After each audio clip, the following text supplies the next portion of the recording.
কোনো মতে জীবন নিয়ে বেঁচেছে। তুমি এসব কথা এখন আর বলছো কেন? সেজন্য একটার পর একটা বিপদ আমাদের উপর দেন। না না, আমাদের এখানে কোনো আশ্রয় হবে না। আপনারা অন্য কোথাও দেখেন। তোমার স্বামী এবং মেয়েকে তো দেখতে পাচ্ছি না, ওরা কোথায় গেল? অন্যদিকে নবীনদের ঘর ভেঙে যায়।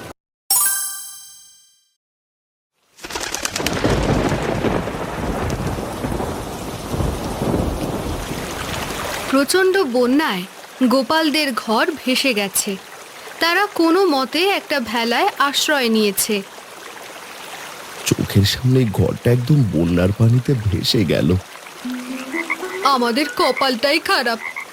উপরওয়ালা হয়তো আমাদের পছন্দ করেন না, সেজন্য একটার পর একটা বিপদ আমাদের উপর দেন।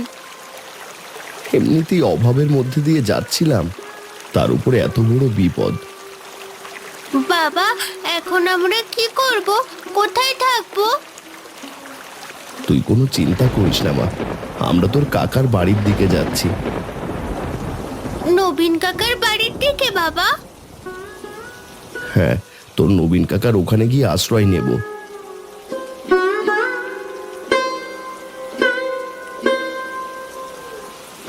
অন্যদিকে গোপালের ভাই নবীন গোপালের তুলনায় বড়লোক হওয়ার কারণে এই বন্যায় বড় একটা ঘর তোলে। নবীন, বড় বিপদে পড়ে তোদের এখানে এসেছি। বন্যায় আমাদের ঘর ভাসিয়ে নিয়ে গেছে। কি বলছো দাদা? বন্যা তোমাদের ঘর ভাসিয়ে নিয়ে গেছে?